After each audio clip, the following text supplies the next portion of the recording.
Corona virus का पहला positive case India में आ गया है। कोरोना वायरस के चलते सोशल डिस्टेंसिंग जरूरी।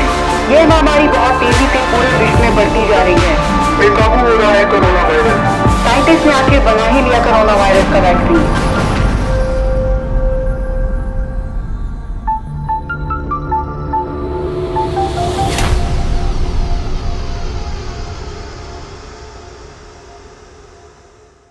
कोविड-19 को अब 1 साल से भी ज्यादा हो चुका है। रिसर्चर्स ने इसे इम्यून होने के लिए इंजेक्शन भी बना लिया है। तो क्या अब कोविड पूरी तरह खत्म हो जाएगा या इसके नए वेरिएंट्स धरती पर हमेशा रहेंगे? कोरोना वायरस एक इन्फेक्शन से इतना भयानक रूप ले लेगा ये किसी ने भी नहीं सोचा था। शुरुआती दिनों में पहले ये अनुमान लगाया जा रहा था कि टाइम के साथ कोरोना वायरस फेड हो जाएगा। वहीं कुछ लोगों का कहना था कि कोरोना वायरस गर्मी में टिक नहीं पाएगा और ये भी कहा गया कि हर्ड इम्यूनिटी यानी ये पॉपुलेशन में स्प्रेड होके इम्यूनिटी से खत्म हो जाएगा। लेकिन ऐसा कुछ भी होता हुआ नजर नहीं आ रहा है। लेकिन धरती पर ऐसे पेंडेमिक कई बार आ चुके हैं और हमें आज की सिचुएशन को समझने के लिए पास्ट में जाना होगा कि उस वक्त आए पेंडेमिक्स को कैसे खत्म किया गया।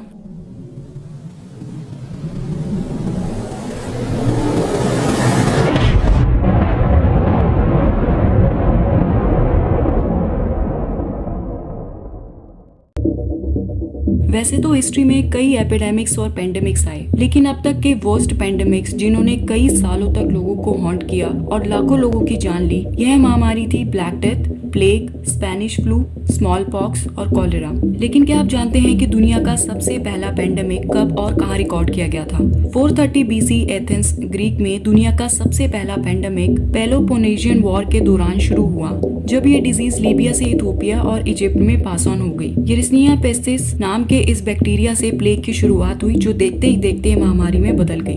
लेकिन इस बैक्टीरिया के वेरिएंट्स खत्म नहीं हुए और आने वाले कई सालों तक ये बार बार महामारी का रूप लेते रहे, जिसके बाद क्वारंटीन करना स्टार्ट किया गया। क्वारंटीन टर्म 14th सेंचुरी में ओरिजिनेट हुआ था। ये वर्ड वियतनाम लैंग्वेज से लिया गया है, जिसका मतलब है 40 डेज। दरअसल क्वारंटीन की प्रैक्टिस 14th सेंचुरी में इसी प्लेग एपिडेमिक से बचने के लिए शुरू की गई थी, जिसमें शिप्स के सेलर्स को 40 डेज के लिए क्वारंटीन किया गया, क्योंकि वे इन्फेक्टेड पोर्ट से आ रहे थे और ऐसा करने से कोस्टल सिटीज को प्लेग से बचाया जा सके। इतनी मौत और दुख के बीच ग्रेट प्लेग के वक्त साइंस फील्ड में कई डिस्कवरीज हुई। 1650 से 1666 में ग्रेट प्लेग की वजह से जब लॉकडाउन लगा था, तब सर आइजैक न्यूटन उस समय महज 20s में थे और कॉलेज स्टूडेंट थे। उस वक्त के दौरान उन्होंने लॉ ऑफ ग्रेविटी डिस्कवर किया और कैलकुलस इन्वेंट किया। साथ ही उन्होंने ये भी डिस्कवर किया कि व्हाइट लाइट सारे कलर्स के स्पेक्ट्रम के कंपोनेंट से बनी है। स्पेनिश फ्लू ने 1918 में ह्यूमैनिटी को हिट किया। जैसे आज कोविड के चलते मास्क लगाना नॉर्मल हो गया है, ऐसे ही 1918 में आए इन्फ्लुएंजा की महामारी के वक्त भी मास्क में लोगों को दिखना कॉमन हो गया था और ये इन्फ्लुएंजा इतना खतरनाक था कि इसने कम से कम 500 मिलियन लोगों की जान ली, जो कि उस समय की 1/3 पॉपुलेशन थी। लेकिन अब सवाल ये है कि इतने खतरनाक पेंडेमिक्स को खत्म कैसे किया गया? कुछ पेंडेमिक्स जैसे स्मॉल पॉक्स 3000 साल पहले से धरती पर आज भी मौजूद हैं, जब इजिप्शियन ममीज एग्जिस्ट किया करती थी। लेकिन 1819 में इसका वैक्सीन बना लिया गया और इस पर काबू पा लिया गया। वहीं cholera 19th century Ganga delta India से स्टार्ट हुआ। ये एपिडेमिक भी आज एग्जिस्ट करता है और इसे ओरल वैक्सीन और मेडिकेशन से कंट्रोल किया जा चुका है।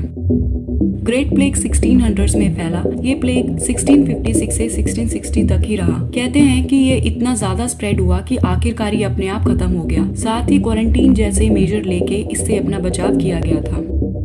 स्पेनिश फ्लू अब तक का डेडलीस्ट पेंडेमिक था, जो 1918 में आया और इसके बाद 1919 में इसका नया स्ट्रेन आया और 1920 में खत्म हो गया। लेकिन एक्सपर्ट्स कहते हैं कि ये फ्लू अब सीजनल फ्लू बनकर रह गया है और ये पूरी तरह खत्म नहीं हुआ है।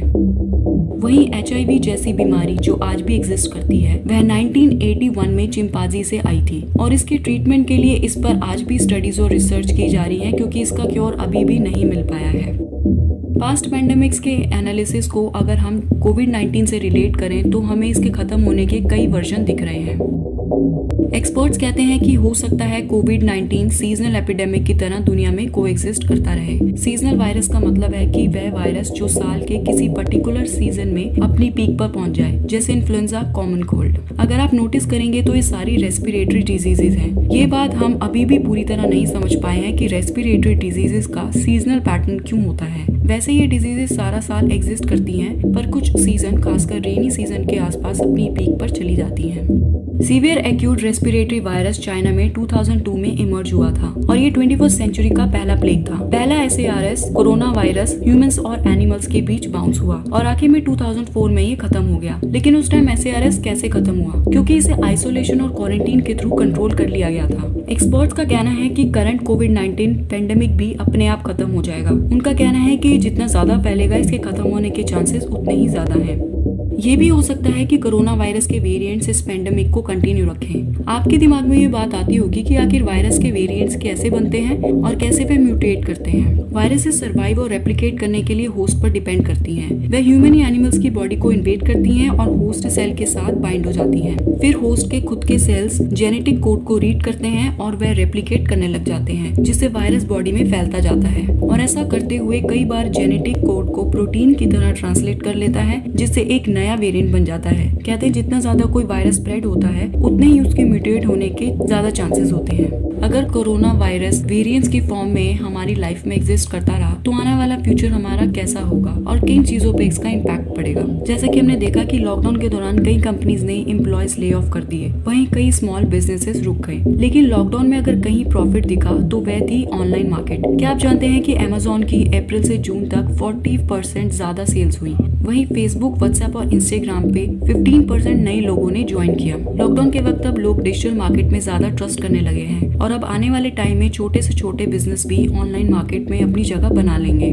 ट्विटर जैसी कंपनी के साथ कई और कंपनीज अब परमानेंटली वर्क फ्रॉम होम करने की बात कर रही हैं। वहीं माइक्रोसॉफ्ट और गूगल जैसी कई कंपनीज ने हाइब्रिड मॉडल अनाउंस किया है, यानी वर्क फ्रॉम होम के साथ साथ ऑफिस में काम करने की प्लानिंग की जा रही है। वहीं मार्क जुकरबर्ग का कहना है कि आने वाले 5 से 10 सालों तक 50% एम्प्लॉयज रिमोटली ही काम करेंगे। वर्क फ्रॉम होम के कल्चर को अब ज्यादा बढ़ावा दिया जाएगा और फिजिकल मीटिंग्स की बजाय जूम मीटिंग्स को कंटिन्यू रखने की ज्यादा पॉसिबिलिटीज है, क्योंकि अब धीरे धीरे बिजनेस, वर्क, स्कूल सब डिजिटल प्लेटफॉर्म पे ज्यादा रिलाई कर रहे हैं। तो टेक्नोलॉजी भी टाइम के साथ ही एडवांस होती चली जाएगी। अब टेक्नोलॉजी यूज करना किसी न किसी फॉर्म में सबकी नेसेसिटी बनती जाएगी। बड़ी ऑर्गेनाइजेशंस आर्टिफिशियल इंटेलिजेंस और रोबोट्स को स्लोली बिजनेस में लेके आएंगी और जितना और जहां भी पॉसिबल होगा इन टेक्नोलॉजीज को यूज किया जाएगा, जो कि सेफ और रिलायबल ऑप्शन होगा, क्योंकि पेंडेमिक से इन टेक्नोलॉजीज पर कोई फर्क नहीं पड़ेगा। बढ़ती हुई मशीन्स और सॉफ्टवेयर का यूज आने वाले टाइम में देखा जाएगा। तो क्या अब वक्त बदल रहा है? तो क्या यही है हमारा न्यू नॉर्मल? क्या रोबोट्स ह्यूमंस को रिप्लेस कर लेंगे? क्या रोबोट्स दुनिया को टेक ओवर कर लेंगे?